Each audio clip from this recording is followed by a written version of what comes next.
Hello, welcome to Caesar's Snack Sandwich. Today I have a video for you on Ether.fi and Ether.fan. Now this is pretty complicated, it's a pretty big project, there's a lot to it, so I'm going to try to give it like brief. You're definitely going to have to do a little bit more research after you watch my video. I have a flow chart for you, so I'll explain to you most of it, but there's a lot of details that I can't really fit into like a small 15-minute video. And to be honest, I don't really know all of the little particular details, like specific fees and specific amounts and stuff like that. But it's pretty interesting. It's very unique. And the idea here is the goal of Ether.fi is to try to increase the decentralization of the node operators on Ethereum. Okay. So they want more and more operators, node operators, and their system is designed with this goal in mind. Okay, so as always, I've read through the docs. I would suggest you to come and read it. It'll take you a little longer than say a DeFi protocol to read through all these and try to understand everything, and then you'll still have some questions left over. So I would suggest you to head over to their Discord or whatever you can, ask further questions if you want to there. I definitely won't be able to answer a lot more than what I'm currently going to tell you. So let's swing over to the flowchart and I'll kind of go through this system in a general overview, and you can take this bit of research and do your own further research. If you would like to support the channel, I would suggest you to check out the secretsandwich.xyz. It's the Secret Sandwich NFT project. You can come here, you can mint an NFT, or you can come and check out your NFTs. Okay, so let's get back to it. Okay, so here we are on the flowchart. We're going to start today with Boosted Bill. Boosted Bill has some ETH. And he wants to take part in some staking ETH, but he wants to do it in the most fun and degenerate way. So he comes to ETH.fan and he mints himself one of these NFTs. So he's basically sending his ETH to here, and it's going to be used for staking and node operating and stuff like that. So it's like staked ETH, but instead of getting back a liquid token, he gets back this NFT, right? Now the NFT has some traits, and the traits are just basically randomly generated. So think maybe like black beard, white beard, maybe big eyes, little eyes, or some key little features, changes in the NFT, right? Layers and so forth. Then it has some flair, and some flares maybe these ETH symbols up in the corner here, or maybe a bird up there or something, right? And these are proportional based on how much ETH you put. So you have to put at least 0.1 ETH, and the more ETH you put into one of these, the more traits or the more flair it's going to have, the more higher level flair it's going to have. And then it also has this tier, which increases the amount of rewards that this NFT gets from the whole staking system that it's going to get rewarded in. So he puts, let's say he puts 1 ETH in here. He gets some cool flair and some cool traits, and he leaves it in there for a long time. So his APR on his ETH is going to increase over time as long as he holds this NFT. Now he can send this NFT to other places, other wallets. He can give it to his friend, and it's going to maintain that tier level, right? Now, if he wants any time, he can kind of withdraw some of his ETH from this NFT. Let's say he put in a lot, let's say he put in 10, he can withdraw maybe 1 or 2, but as long as it's less than 50%, then he can withdraw it. But every time he does these withdrawals, he'll bumps him down 1 level of his tier. Okay, so it decreases the value or the APR gaining of this. Okay, so but he can take out small amounts if he needs a little bit of ETH here or there to do something. He can pull some out of his NFT, and just going to decrease his tier. Okay. Now, if he wants all of it, if he wants more than 50%, then he has to take it all. And that'll require him to burn it, and obviously all of the traits are then gone. So he burns the NFT, he gets all his ETH back anytime he wants, okay? Now, the other thing is if he doesn't want to deal with these NFTs, he just wants to deal with a staked ETH token, like an ERC20 token, then he can deposit ETH into ETH.fi instead of .fan, and he can get eETH. Okay, so it's small e, capital ETH, and this is a rebasing token based on the rewards that it has earned, okay, that it earns inside through the staking mechanics, okay. Now, Big Brother comes along. He's got a lot more ETH, and he wants to participate in this, but he wants to be a more sophisticated actor. And so he brings 32 ETH, and he's like, yeah, I don't want to run a node, but I want to fully like be in control of my money and have a node going. So he stakes his 32 ETH in there, and it generates him his own validator key. Okay, so every time there's a validator like staked ETH. When you stake 32 ETH, it generates a key that allows you to access that 32 ETH, right? So whenever he stakes that 32 ETH, he gets this validator key, okay? Now, someone who wants to run a node, like any person anywhere, these people have to be whitelisted via ETH.fi right now, so you have to like apply to do this, and then he's going to place a small bid saying, oh, I want to take part in this. I want to be a validator. I want to run a validator node. So this ETH.fi is the job of ETH.fi is to connect him with like Dollar Bill and maybe Boosted Bill if Boosted Bill has put in a lot of money in here as well, right? So let's say he's dealing with Dollar Bill right now, okay? So Dollar Bill is given the 32 ETH, right? And he's got this validator key, and he looks and he says, oh, this validator, he wants to play, right? So he's got the big bid. He's willing to bid big, right? So then Dollar Bill selects him, right? And he accepts the bid of this validator. So this is where it gets interesting, okay? So Dollar Bill has access to this private key, which controls the ETH that's staked, right? But the validator node needs that private key, so he can use that ETH to validate like blocks, right? To write blocks. So what he does is he generates a key, a private key for encryption, and he puts it up when he puts down his bid, right? And then the Dollar Bill will see that and go, okay. And then he will accept. He will get that key. He will encrypt his key, his private key, with the encryption key, and then send it into IPFS. Then Danny Dev here, right? He can then, or Ninja Nick, sorry, I think Ninja Nick can use his private key or his encryption key to decrypt the private key, and then now he has access to it, and he can use it to do the validator node stuff, okay? Now, he did place a bid, so let's say it was something small, like 0.01 ETH. That was like, let's say, his bid. Then, because he placed that bid, that ETH, I assume, will be added to the 32 ETH as staked addition, or I'm not sure where it's going to go. Maybe it just sits in a pool.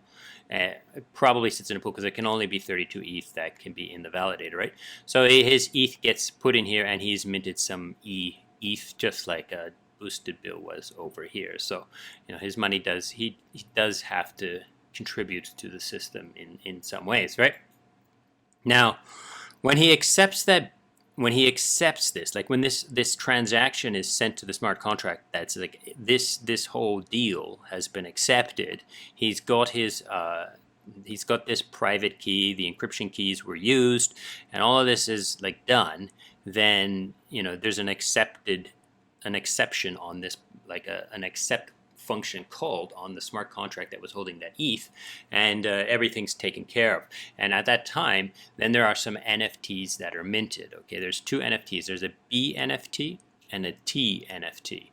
And the B NFT is represents exactly 2 ETH of this 32 ETH, and the T ETH is represents 30 of the 32 ETH, and this B ETH is soulbound to Dollar Bill, and this T is sent, but it's transferable to Dollar Bill as well. So Dollar Bill owns the rights to withdraw the funds from this smart contract, right? This smart contract, because when the validator is closed or exited, then the ETH comes out of the validator back into the smart contract, and these NFTs have the control over that base 32 ETH, right?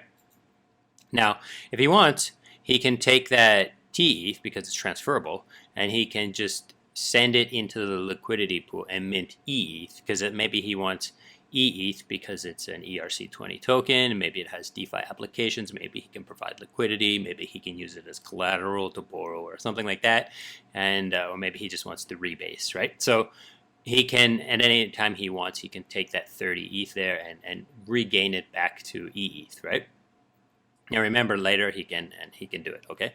Now there's some key things here. Okay, these two NFTs are quite different. So the T NFT kind of decides when people want to exit, right? They want a whole bunch of people. Let's say there's a bank run. A whole bunch of people want their ETH back. They're redeeming eETH for ETH.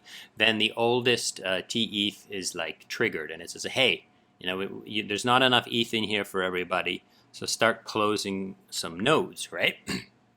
So then the TETH can request that the BETH has an exit, okay? So this is where Dollar Bill has a job to do. He's the holder, the soul-bound holder of this BETH. He has to queue up the exit for the node operator to release the ETH, to stop printing blocks, and then he doesn't have, I believe he doesn't have control of that ETH. Like the node operator cannot stop this from happening, but the BETH, the B NFT holder has to queue up the exit, right?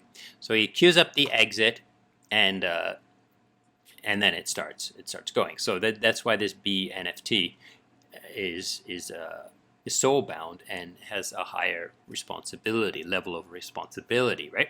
Now, because of this level of responsibility, he has two things. He has a pro and a con, right? So the pro is that he's 50% higher APR. Now, this is a question I don't know. Does that mean this is worth 50% more than that? Or I would think it means this is 2 ETH, so it's actually going to be 4 ETH, and this is going to be something like 26 ETH worth of yield or something like that. I'm not exactly sure how this, it just says in the docs a few times that it's 50% better APR on the B NFT than the T NFT. So I don't know exactly how that works, okay? Now, the other thing is any kind of slashing that happens first happens to this NFT, to the B NFT. And if he requests if the T NFT requests an exit, right? Then, for example, if this T NFT is inside the smart contract, inside the liquidity pool, and people are trying to redeem the eETH, then it's going to get triggered, right? And then when it says, hey, send it back. If the B NFT takes too long to redeem, to queue up the exit, say he's on vacation or he ignores it, then he starts getting slashed progressively, worse and worse and worse, until his full 2 ETH is gone, right? Now, there's a few more things, okay? So one of the things is there's this permissionless skim, because this is a node operator. He's performing blocks. He's getting paid some of the gas and so forth, and some of those emissions, and sometimes some huge benefits from the builders who build the blocks for them. There's bribes, right? Huge bribes sometimes. So that money starts building up, and as long as there's less than 8 ETH, then anybody can just trigger it, and it goes into this liquidity pool for and rebases out to these ETH holders and stuff like that. It just starts building up, right? Now, if it gets more than 8 ETH, because for whatever reason, maybe something happens, there's a huge bonus or a huge bribe, or he forgets, nobody presses it for 2 years or something, right? Then it has to, in order for it to start to skim out those profits, you have to basically queue it up and close the whole thing down. Okay. Now, next part, the last parts that I'm going to talk about is that this is a single node operator, but they started to build, or they have already. I'm not sure if it's completely live. Inside the white paper, inside the docs, it says it's the future, but inside other parts of the docs, it says it's there. So I believe it's there, and so it's this OBAL distributed validator technology. So what this means, it's kind of hard to explain, but I'll be very quick about this explanation. But basically, it turns the node operator from a single machine and a single individual and a single responsible person. Because if he screws up, if his internet goes down or something happens to him, then this whole everybody who's taking part in this closed little circle here starts getting slashed, right? So in order to mitigate this or to decrease the chances of this happening, they have this distributed validator technology. And basically what that does is it turns him into 4 people. And they all have a piece of this key. So this key is cut into like 4 pieces, and you need 3 of the pieces to propose a block. So if one guy goes on vacation, or his internet goes off, or his computer, his whatever, whatever happens, his electricity goes off, then the other 3 can pull his weight for the time being, right? Now, I assume that if he does, then they take the shares of the rewards at that time, and he doesn't get nothing, right? But this is something I didn't really read super deeply into, because it's a lot, right? Now, the other thing they were talking about is these Avado and dApp nodes. Now, these are kind of like the ability for more normal people to become node operators. So it's a step towards plug and play. Like, you still need to, you would plug it into your system. You would still need to set it up and do some settings and turn it on and change some parameters, and then you still need to like do a bid, right, and try to get into the system. But they are working with these manufacturers of hardware, so you can get an Avado or a dApp node, and you can kind of jump into this system and start to really decentralize the Avado or the Ethereum blockchain validators. Because there's talking here about how like there's a whole lot of them inside the AWS like center, like the in Washington, close to the CIA and stuff. Like there's a lot of nodes, but they're in a single location, and then there's a lot of nodes in another single location. So that kind of decreases the decentralization. Like, if that place was bombed or raided or something like that, then the amount of validator nodes would drastically decrease. So what this product is trying to do, this team and this process is trying to do, is they're trying to make it easy for many people all over the world to just put a node in their house and take part in this ETH node operating. And that's a good thing. So that's all I have for you today. I hope this has been interesting and useful. I do encourage you to look deeper and ask more questions. I believe I'm going to look a lot more deeper into this Avado and dApp node and try to think about whether or not this is a suitable thing for me to do, or whether I have time and stuff like that.